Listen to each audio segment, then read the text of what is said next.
Eu saúdo todos aqueles que nos assistem com a paz do Senhor Jesus. Nós somos a Igreja Cristã Maranata, estamos começando agora o nosso programa semanal, o programa da Igreja Cristã Maranata, que tem abordado um aspecto interessantíssimo, que é o projeto de Deus nas 7 cartas do Apocalipse, o projeto eterno, o projeto que nos leva ao encontro com o Senhor Jesus, e você tem acompanhado a cada exibição desse programa. A gente transmite por algumas emissoras de TV e também pelo nosso sistema multiplataformas.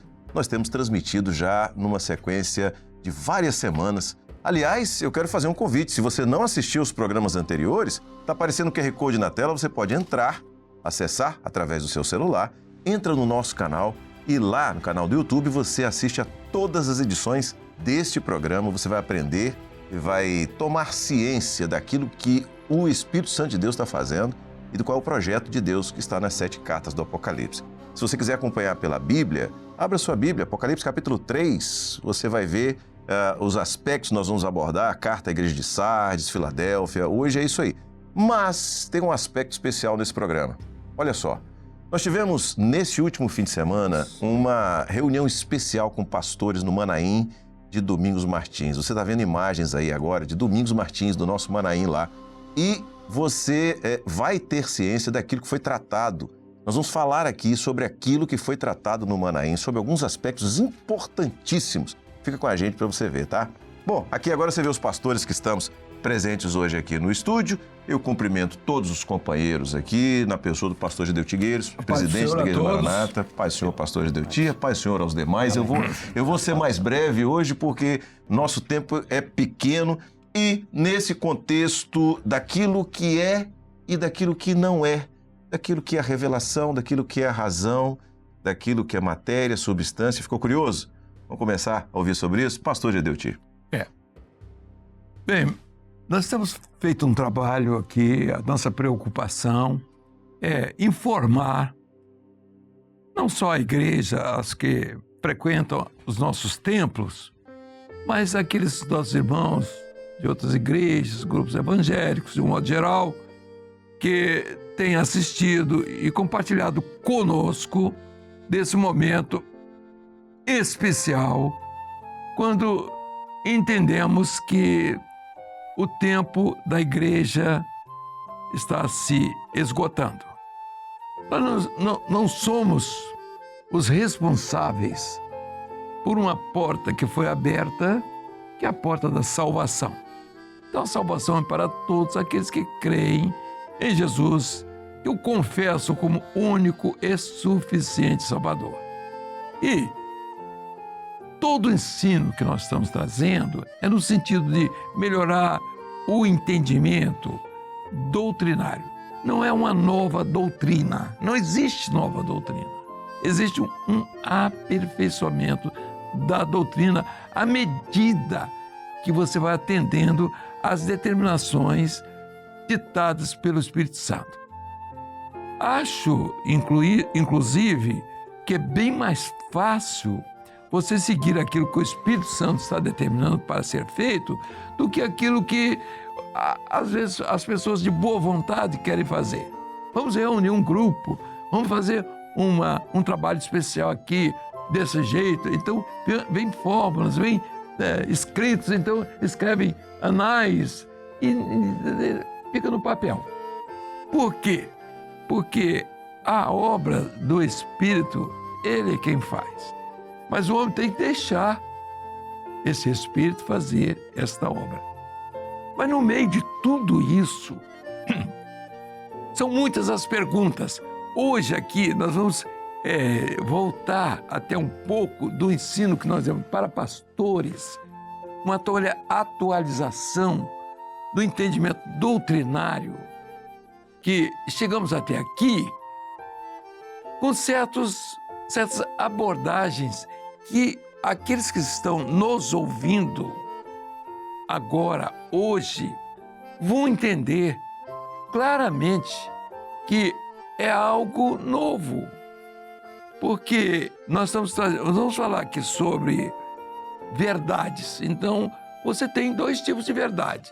Você tem uma verdade relativa e uma verdade absoluta. A religião, ela tem verdades, mas são verdades relativas. E a verdade absoluta é aquela onde o governo de Deus, da palavra de Deus, ela prioriza qualquer outra coisa. Fora da palavra de Deus, a verdade pode até existir para o homem, uma verdade relativa, uma verdade que não está relacionada à eternidade. Nós vamos ver aqui alguns princípios sobre razão e revelação. Você pergunta assim: você aceitou Jesus pela razão? Aí você aceitei pela razão. Então você aceitou uma religião. Mas quando você aceita Jesus pela revelação, você aceitou a eternidade. Porque a razão é uma coisa do homem, está dentro dos sentidos do homem, da percepção dele, do mundo que ele vive. E isso é normal. Então, razão é algo inerente ao homem. Na razão você vai encontrar argumentos para a sua razão. Por exemplo, filosofia, teologia, qualquer outra forma de entender a vida, o que não é pecado. Então, mas isso não transcende. Então é preciso, aí já para aqui, peraí, vamos lá. É razão, está na razão. Mas o que importa é o que vem da eternidade. Não da obra criadora, é da obra redentora. Então, esses aspectos são muito importantes. Você querer misturar uma coisa com outra, ciência e fé. Ciência existe. O mundo é o da ciência. Sem ciência, o mundo tem que se acabar. Porque o homem vai passando, vai aumentando as suas necessidades. A ciência é o elemento que Deus colocou à disposição do homem para que ele viva da melhor forma essa vida. Qual o pecado? Nenhum. Ciência é ciência. Agora, aquilo que é fé é outra coisa. A ciência é daquilo do conhecido, daquilo que você sabe, daquilo que você está vendo, daquilo que você está palpando, daquilo que você percebe pelos seus sentidos. Isso é ciência. Fé é diferente. A fé é um dom de Deus. Então, são diferenças que têm que ser feitas, mas você tem que ter a prática de tudo isso. Então, a nossa grande preocupação é essa: matéria e substância. Então, você tem uma coisa é matéria, a outra coisa é substância. Então, Deus é substância. Por quê? Ele subsiste independente de ser criado. Ele é criador e não é criatura. No início da Bíblia, existe uma frase que é fundamental. No princípio criou Deus, o verbo criar ali é o verbo bará. Então, o verbo bará, que é o verbo que cria, só pode ser usado quando se tratar de Deus. Porque só Ele pode criar. Em Bará em hebraico. Em hebraico. O bará em hebraico é verbo criar. E assim por diante. Então, a matéria é outra coisa. É o homem. Não é? Então, há certas coisas que trazem perguntas. Jesus veio homem? A resposta é simples. Ele veio, ele é substância de Deus. Ele é parte do Espírito de Deus. Foi enviado ao mundo para ser homem. Matéria. Ele morre. A matéria ficou. Ele ressuscita. Substância. Ele volta à eternidade como Senhor de todas as coisas. Como ele veio. Então, ele, na oração dele, Pai, glorifica-me com a glória que tu me destes antes que os mundos fossem criados. Substância. E ele estava na criação. Diz assim, eu era um daqueles que estava lá, ajudei a medir a terra. Com ele, com o Pai, ele. Meus irmãos, então, aí nós vemos a maravilha de Deus para nos mostrar certas coisas que são simples, parece, mas você não tem resposta. Você vai para a teologia, vai para a filosofia, não tem resposta para isso. Mas a revelação da palavra está aí. E por último, nós temos entendido que, na verdade, a religião em si, ela vai acabar. Ela não tem mais como subsistir. Existe um grupo de pessoas que está em volta disso tudo ainda, tem seus preconceitos e quer sustentar a religião de qualquer jeito. Isso é bonito, mas não resolve. Faz um esforço para ser religioso e para dizer que a religião dele é que está certa e colocar Deus na religião só para ter problema com Deus. Porque o mundo está rejeitando a Deus por causa da religião. E fala de um Deus e vive como se ele não existisse. Então é isso. Isso aqui não é uma crítica à religião. Daí eu pensei, todos nós somos religiosos, de certa maneira. Mas a nossa relação com Deus é diferente simplesmente de uma religião vulgar, que não tem, que vale tudo, como é o cristianismo hoje, vale tudo. Qualquer coisa que seja. E o cristianismo tem suas bases, o evangelho tem suas bases. Jesus nasceu, Jesus morreu, Jesus ressuscitou, só ele é o Salvador, só tem um Salvador. A religião pode dar uma porção de salvadores. E na questão de escolha racional, eu ficaria com a religião, que tem muitos salvadores. Mas na questão espiritual, eu ficaria só com Jesus, que é o único que salva. Então eu vou parar aqui e vou dar a palavra ao pastor, para continuar orientando aqui o grupo. Nós vamos fazer algumas abordagens, né, e eventualmente o pastor Gideuti poderia fazer, claro, não tem mais nada algum acréscimo. Bom, vamos fazer o seguinte, sempre o pastor Edson traz para nós alguma informação importante sob o ponto de vista histórico. A gente está falando de 7 cartas, e se você está acompanhando esse programa desde o início, você já percebeu que cada uma dessas cartas corresponde a um período histórico, um período da história da igreja, e que profeticamente as cartas apontam para esse período.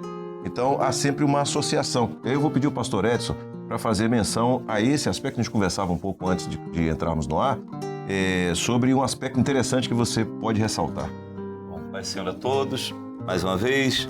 Hoje nós vamos falar da história dos hinos, porque nesse período de Filadélfia, que é ali no aproximadamente 1750, foi historicamente que aconteceu o período de Filadélfia aqui na Terra, e onde as grandes composições espirituais, hinos espirituais profundos. Então nós já vemos lá no final de Sardes, 1602, a Deus Supremo Benfeitor, hino profundo. Aí nós vemos em 1715, Os Céus Declaram, né, que tem a melodia de Beethoven, né, um hino profundo. Aí nós vemos em 1707, um pouquinho antes, Charles Wesley, o irmão de John Wesley, ele compôs mais de 6.500 hinos. Então, um período que teve o avivamento dos hinos. Né? Aí, 1725, Preciosa Graça, né? Um hino que foi traduzido para praticamente todas as línguas onde o cristianismo chegou, né? Lá como Amazing Grace, né? E 1789, Tal Qual Estou, um hino que nós cantamos até hoje. É lindo, né? Maravilhoso, né? 1805, né? Eu estou falando a data que nasceram ou viveram os autores. Mais Perto Quero Estar, né? Um hino que nós cantamos, né? Muito. 1819, Vencendo Vem Jesus, outro hino muito conhecido. 1820, A Deus Demos Glória. 1831, Mestre, o Mar Se Revolta. 1849, Vem Visita a Tua Igreja. 1849, tudo a Cristo a ti entrego, né? Que a mensagem desse hino, né, a entrega ao Senhor. 1873, Rude Cruz, entre outros, né, vemos que foi um avivamento dos hinos. A igreja não só valorizando a palavra, mas louvando ao Senhor. Nós vemos aqui que a glória é ao Senhor, né? A Deus demos glória, então a glória é levada ao Senhor, ao Deus único, todo-poderoso, Criador do céu e da terra. Um detalhezinho. O interessante é que eles prenunciaram, nesse período, a grande doutrina do sangue. Você pode ver, todos os grupos, inclusive evangélicos, eles cantaram sobre o sangue de Jesus tem poder, há poder no sangue de Jesus. Então, falando sobre o sangue, aí você pergunta, mas eles falaram sobre o sangue? Eles profetizaram. Rude Cruz. Eles profetizaram sobre. E nós, hoje, estamos vivendo o clamor pelo sangue de Jesus. Entendeu? Houve a profecia. A função da igreja nesse período. São louvores que não só marcaram a época, mas marcam os nossos corações até hoje. E a doutrina. O Espírito Santo de Deus, porque eles estão dentro da doutrina. Isso é maravilhoso. Vamos lá, pastor Gilson Souza. O Edson falou sobre a questão histórica, né, de aspectos históricos muito interessantes. Do ponto de vista profético, nós estamos Filadélfia, Sardes, uma sequência, a gente vê claramente esse rumo que é dado pelo Espírito Santo à igreja, e nós estamos vivendo isso hoje. Como é que você pode trazer isso para quem está nos assistindo? Bom, muito bem. Um aspecto muito fundamental é que esse período de Sardes e Filadélfia, especialmente Filadélfia, que é período caracterizado por um poderoso derramamento do Espírito Santo, que já tinha começado mesmo em Sardes, né? No período profético de Sardes.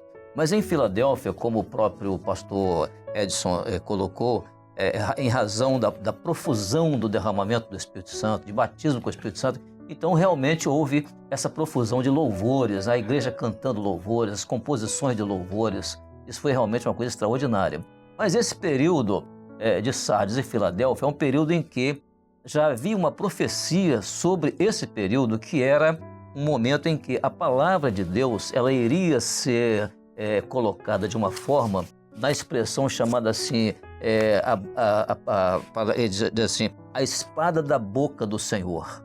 Então a palavra, a espada é símbolo da palavra, né? Da Bíblia, da palavra. E a espada da boca do Senhor significa que a palavra de Deus agora, ela iria ser vinda diretamente da boca do Senhor, ou seja, é o que nós chamamos de palavra revelada pelo Espírito Santo. E é exatamente em razão disso que nós, conforme aqui no início a palavra introdutória do pastor Gideuti, nós estamos abordando aspectos da palavra que nos levam a cada vez o entendimento, ou seja, ao aperfeiçoamento do entendimento da doutrina, porque a doutrina é a mesma. Mas quando nós falamos a respeito de terminologias como razão e revelação, falamos a respeito de assuntos de verdade relativa e verdade absoluta, conforme foi muito bem explicado pelo pastor Gideuti, falamos sobre o que é matéria, o que é substância.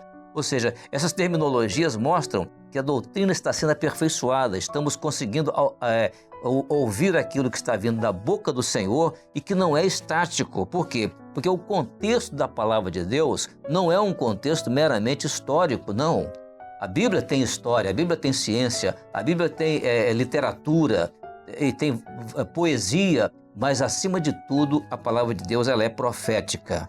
E o que é profético não é racional. Por quê? Porque fala do tempo de Deus. O tempo profético é o tempo de Deus. E é interessante que nós não estudamos a Bíblia de uma forma estática, como se ela estivesse estagnada dentro de um contexto meramente teológico, de uma linha teológica que interpretou aquilo daquela maneira e ficou assim.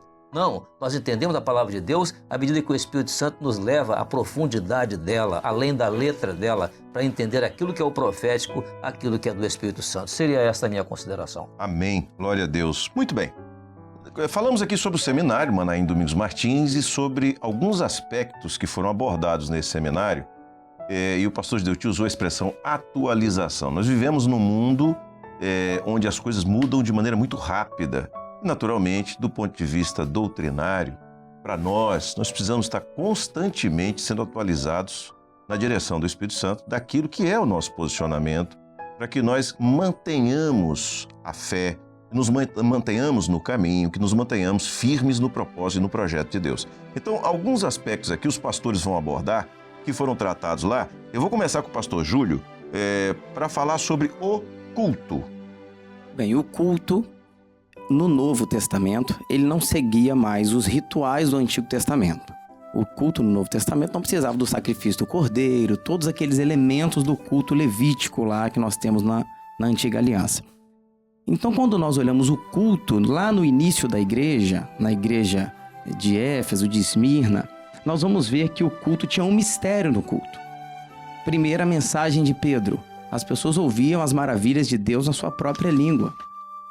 Houve o derramado do Espírito Santo. A segunda mensagem de Pedro: um coxo foi curado na porta do templo. Ele entrega ali a revelação.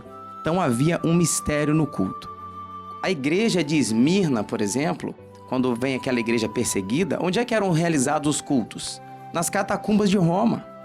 Essa igreja que estava ali, ela não tinha matéria, ela não tinha parte. Quando nós falamos em razão, revelação, matéria e substância, essa igreja no início, ela tinha a substância de Deus, ela tinha fé, ela tinha graça, ela tinha o derramado do Espírito Santo. E havia, na parte material, uma escassez.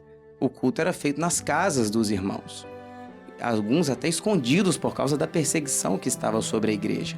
Nas galerias de Roma. Mas há um momento, então, na igreja de Pérgamo, que a igreja se une ao Estado. Então a igreja deixa de ser apostólica, ela deixa ali a sua origem, que é o derramado do Espírito Santo, e a fé morre. Por isso que a gente vê até a parábola ali do grão de mostarda, onde a fé morre. Quando a fé morreu, a gente perde a substância ali de Deus, a igreja perdeu, e entra agora a razão, e a parte material prevalece. Você vai ver então na igreja elementos como obras de arte, você vê um investimento no visual, você vê nas vestes sacerdotais, você vê o sino, você vê o incenso. Então o culto deixa de ser uma experiência espiritual com um mistério e passa a ser uma experiência de percepção sensorial. Porque agora o culto precisa atender os sentidos, a visão, a audição, o paladar, o olfato. Quando nós chegamos agora em Sardes e em Filadélfia, a palavra de Deus é redescoberta. Então a igreja agora, historicamente, ela volta à sua essência e a palavra de Deus volta a ser o centro. Até que nós chegamos à pérola de grande valor, que é Jesus volta a se revelar no culto. O mistério está presente no culto. E para encerrar minha fala, vou usar um exemplo, que foi quando, após a ressurreição, Jesus se revelou àqueles 2 discípulos que estavam no caminho de Emaús. Eles têm uma experiência com Jesus, Jesus no partir do pão se revelou a eles e eles voltam a Jerusalém. Quando eles começam a pregar aos outros que Jesus havia aparecido a eles, ali estava acontecendo um culto. Eles estavam em um lugar fechado, mas havia um mistério nesse culto. Porque enquanto eles pregavam, o próprio Jesus se manifestou naquele culto. Esse é o culto que nós vivemos e que nós almejamos. Um culto que enquanto alguém está pregando, Jesus se revela, Jesus está se manifestando. Como agora aqueles que estão assistindo esse programa, Jesus quer se revelar ao seu coração nesse momento. Quando Jesus se revela, ninguém mais olha para aqueles 2 discípulos. Eles olham somente para Jesus. Então, nesse culto em que Jesus é o mistério revelado, é a pérola de grande valor, quando Jesus se revela, o pregador desaparece, o cantor desaparece, não importa quem pregou, não importa quem cantou, importa que Jesus se revelou. Amém. Muito bem. Pastor Douglas, o pastor Júlio fez uma linha do tempo, mostrando todo o caminhar do cristianismo ao longo desses séculos. E um assunto que foi abordado no seminário, que eu pergunto a você e peço para você fazer também uma aplicação hoje, e o fim disso tudo? E o fim da religião?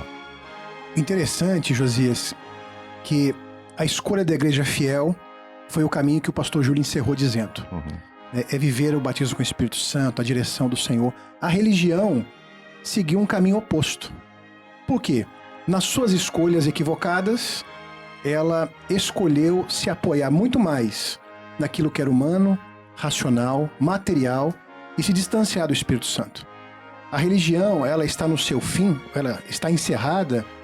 Por quê? Não porque ela concluiu o seu objetivo, não, porque ela se acabou, ela se perdeu, ela perdeu a mensagem, ela perdeu a revelação, ela perdeu a direção do Espírito Santo, se tornou refém da teologia, da filosofia. Os entendimentos foram cegados, os olhos foram cegados pela razão do homem. Então nós podemos dizer que a religião, ela se acabou porque ela escolheu esse caminho. E qual que é o recurso para isso? É a direção do Espírito Santo. E quando falamos religião, estamos dizendo o cristianismo que aí está, na sua figura romana, protestante até mesmo, mas foi a escolha desse cristianismo em se afastar do projeto de Deus. Por isso ele está no seu fim. Mas a igreja fiel, ela está na direção do Espírito e ela vai rumo à eternidade. Muito bem. Pastor Jerônimo, Sardes sempre é aquele ponto de inflexão, é aquele momento de mudança, aquele momento onde uma coisa aconteceu, que trouxe de volta ao crente a oportunidade de ter uma experiência com o Espírito Santo de Deus. Fala um pouco sobre esse avivamento em Sardes. O avivamento em Sardes fala da operação do Espírito Santo para fazer com que o homem, os restantes, possam ser usados pelo Senhor. Sardes quer dizer restante. Foi em Sardes que o Senhor trouxe de volta a palavra e as operações do Espírito Santo. E isso aconteceu porque, como já foi dito pelos pastores, em Pérgamo a fé morre, em Tiatira há uma oposição contra a igreja e uma oposição contra a palavra. Lembramos até da parábola das três medidas de trigo, em que vem a mulher e leveda toda a massa. Mas vem em Sardes esse novo momento. E ali nós vamos ver as 7 operações do Espírito Santo de Deus. Porque o Senhor Jesus se apresenta como aquele que tem as 7 estrelas e os 7 Espíritos de Deus. Lá em Éfeso, a igreja recebeu a bênção do Espírito Santo para sair e pregar ao mundo. Agora, em Sardes, a igreja recebe a mesma operação para que ela possa anunciar a volta de Jesus. A palavra revelada que estava em Éfeso, ela volta em Sardes. Aquelas mesmas operações do Espírito Santo, dons espirituais, a conversão, o batismo com o Espírito Santo, começam em Sardes. E podemos dizer que esse avivamento está até hoje. Porque nós somos Sardes. Nós somos também esses restantes que estão vivendo a operação do Espírito Santo de Deus. Tudo começou trazendo a palavra de volta revelada e as operações do Espírito Santo. Amém. Sérgio, fizemos aqui um seminário em pouco mais de 20 minutos. Mas que palavra você deixa para quem está em casa nos assistindo? Pastor Jerônimo usou a expressão de viver um novo momento. Quem sabe é isto que você e sua família precisam. Um novo momento na vida, nos relacionamentos dentro de casa, na alma que está vazia.